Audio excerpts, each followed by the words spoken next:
ministry together, and sometimes people can be very unmindful with their speech.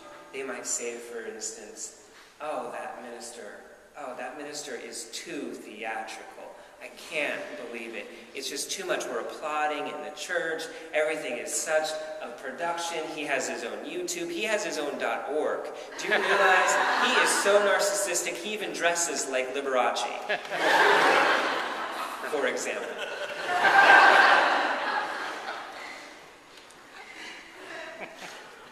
In those times, someone who's hearing that information might say, you know, I've been learning about direct communication. It's a practice in our toolkit, and I'm wondering if you feel comfortable going directly to Nate and expressing your concerns.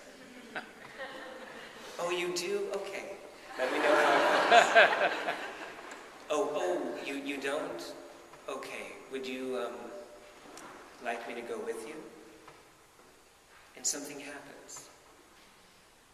The road, that very attractive road of gossip, of unmindful speech, of using words to harm, might lure somebody, but if held in community, that person might be able to transform their language and help be more constructive in their speech. Or they might just take all the things that they just said and put it in an email and CC 83 of their personal friends. For instance. I share these little things because there's something magical that happens here each and every week. We ground ourselves in the power of living intentionally.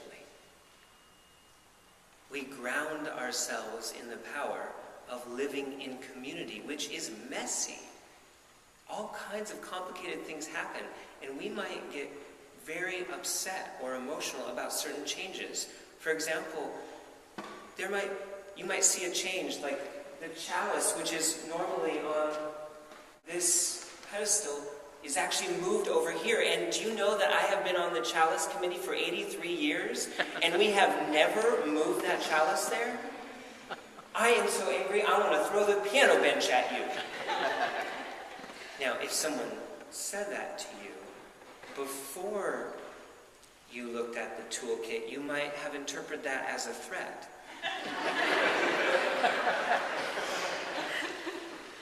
But now that you're so spiritually mature and you've learned all these great techniques, you might actually consume the information differently. You might think, wow, my friend is really upset.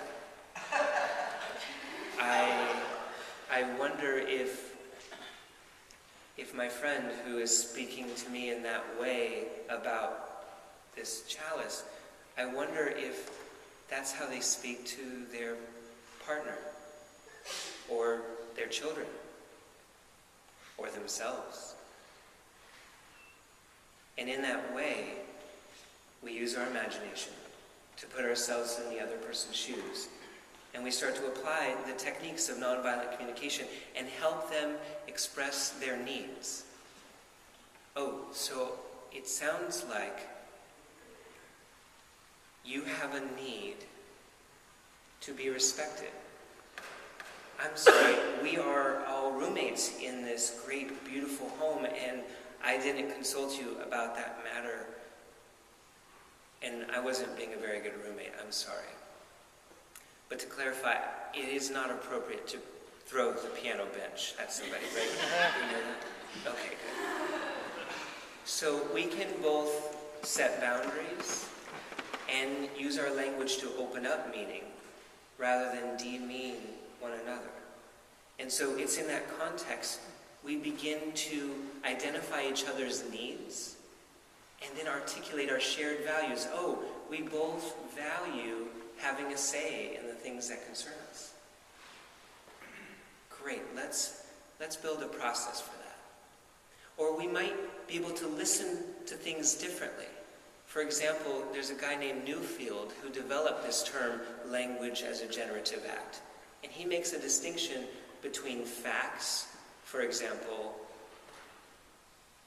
Nate is wearing a sherwani, which was handmade in India. And do you know his partner is Indian? Oh, that's a fact. Or you can do assessments like, oh, he looks like Liberace. Or, no dear, he doesn't, he looks like an ice skater. There are facts and there are assessments. Assessments actually say more about the person who's speaking it than the thing observed. And often we can spend a lifetime living as if the assessments we have in our mind are true. And that's why we come here each and every week, to get a little check on our perspectives, to expand our horizon, to see things differently. And in that context, we go through 4 incredible phases. The first phase begins by being unconscious and unskillful. We are not aware of what we don't know how to do. And it is this person's problem, and this person's problem, and this person's problem, and everyone's out to get me, and if only they change their behavior, then everything would be fine. When we are unconscious and unaware of different skills that could be applied, we are in that state of being where our language, when generated, actually starts to shape our character in ways that start to plague our personal relationships and our work relationships, and even our relationships with ourselves. But when we live in an intentional community, we begin to see things differently. We say, isn't that interesting that those 3 people who were engaged in that same conflict did not respond in the way I responded? They responded so intentionally, so they were so grounded. Wow, I don't know how to do that yet. I just became aware of what I don't know, which moves me to that second stage, where I am conscious, but still unskillful. I am aware that I don't have those skills yet, but I want to. And so, can you show me how to do that? I wasn't very mindful with my speech last week, and I'm not feeling very good about it. Can you help me figure out how to do that in a different way next time? And thank you for not shaming or blaming me, but helping me. That's very empowering. And over time, something happens.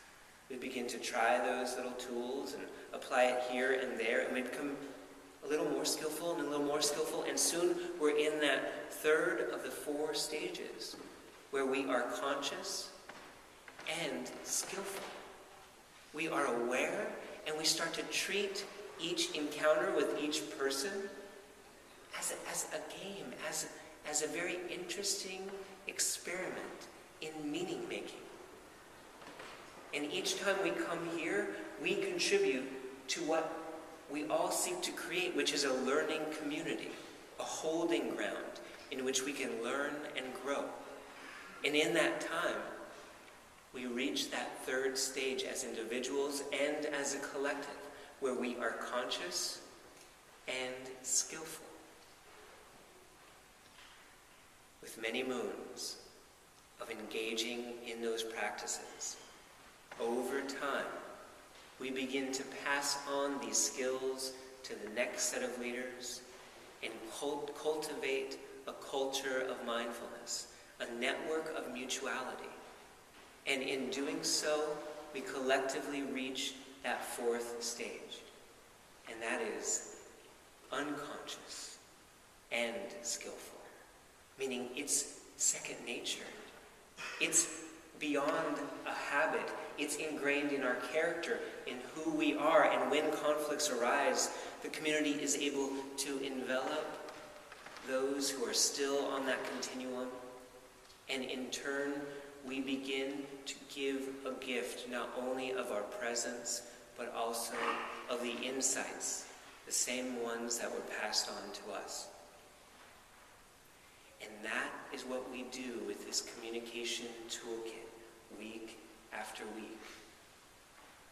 And so whether you have been working with some of these tools for many moons now, or whether you're just learning about the practice that some of our leaders have helped ground us in, we hope that each and every one of you, in your own special way, will contribute to this living document and add another skill and another.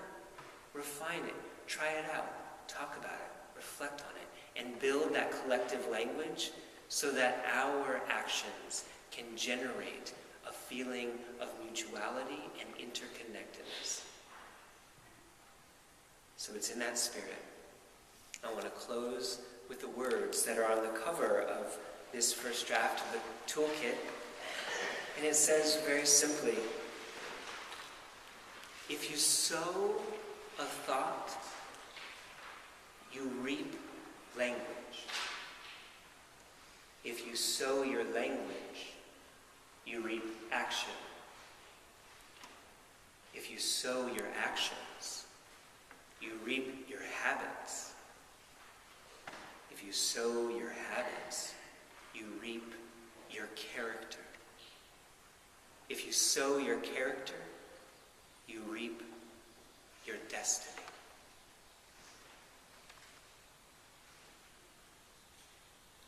Thank you to all of you who have been equipping me personally and this community with the skills necessary to live intentionally.